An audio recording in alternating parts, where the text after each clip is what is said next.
I'm going to bring up Amari Cooper because nobody blows the top off of things anymore. And they're going to count on T.Y. Hilton, who's like, how old? 33. 33 years old.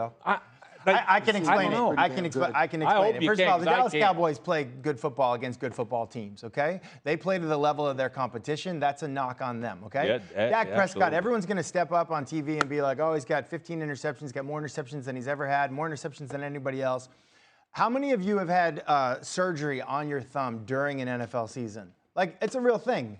It's a real freaking thing, okay? So, like, I'm not sitting here trying to make excuses for that.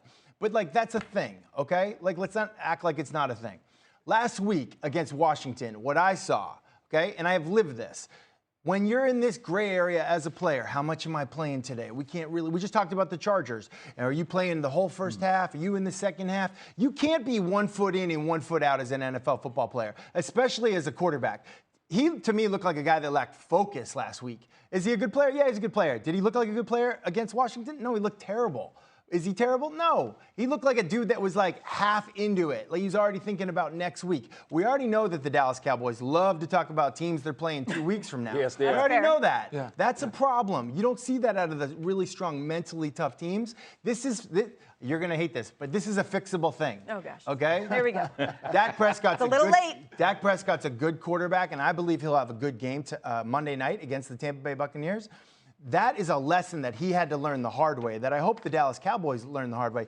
You can't just show up, and because the decal on your side of your helmet's really cool and really important, and that means you're going to play well. It doesn't work that way. Well, how many times, Matthew, are we going to wait for them to learn that lesson? Because it's not just I'd be in. I would buy what you're selling if it was a one-time deal, but we've seen it over and over. You're 100% right. His numbers, his QBR versus playoff teams versus non-playoff teams, he plays better against the really good teams. The only thing I would say to Cowboys fans, which would you rather have?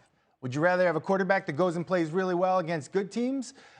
Or one that plays really well against bad teams? Are these the only options, though? For this guy, honestly, it's just a lack of focus. To me, it's a lack of focus. This is a team that gets more attention than any other team, and they behave that way. That they need to throw the blinders on. They need to care about the things inside the white lines. Right before that ball gets snapped, it needs to be shoom, okay? He can hit an out route when he's focused on hitting the out route. I don't know what he was thinking about on that play. I mean, if your name's not Dak Prescott, you're coming out of the game after that. I've been saying for the whole month of December, who's going to make that push? You know, this is the week 1 of the playoffs. I think this Lombardi Trophy is up for grabs, but we're sitting here talking about the Dallas Cowboys and their quarterback going against the GOAT, Tom Brady. 7 straight games with an interception, to your point, Rex. So we just did a feature on Pollard, his family, the barbecue, all that stuff looking good. I'm interested in seeing, you're talking about the pressure on Mike McCarthy. How about the pressure on Kellen Moore? You have to put a great game plan together because if your quarterback struggling, going against Tom Brady, I'm expected to see a lot of Zeke, a lot of Pollard, and let this offensive line help Zach out. But you cannot put all the pressure on Dak Prescott going against Tom Brady, the GOAT, because if he's not holding on to the ball in the biggest time of the year in the playoffs, man, would this be another first-round exit for the Cowboys? We'll see. The Dallas Cowboys are a 12-5 football team. 2 years in a row. 12-5 football team. And what's happened is the team has picked up Dak Prescott. You want to throw an interception. You want to have all these problems. We can still get wins through our defense in our running game. They're going up against a team that has to have the quarterback carry the team.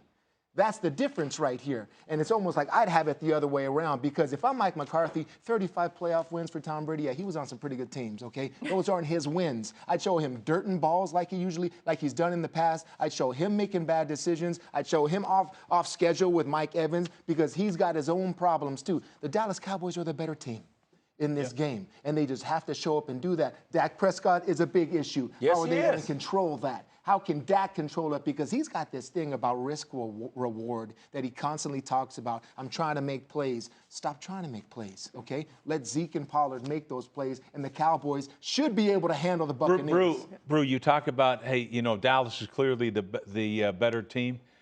They're clearly the more talented team. We're going to find out Monday night who the better team is. Yeah, I hear your point on him playing with a thumb injury. I just have a hard time with the numbers that he is leading the NFL in interceptions, and he missed 5 games. That's a lot of games to miss to still lead the league in interceptions. I would just quickly share that interceptions, like blame can go around. You go watch Dak Prescott's interceptions for the last month. How many of them jumped off of a receiver's chest or off of a receiver's hand? Breaking news, a quarterback thinks interceptions can be blamed on others. We have really mean, Kellen Moore. Reel your quarterback in. Really mean. Before. They only put up 3 points last time. We'll see if no, I didn't. Get him, Sam. I've heard it before. Okay. Thanks for watching ESPN on YouTube. For live streaming, sports, and premium content, subscribe to ESPN+.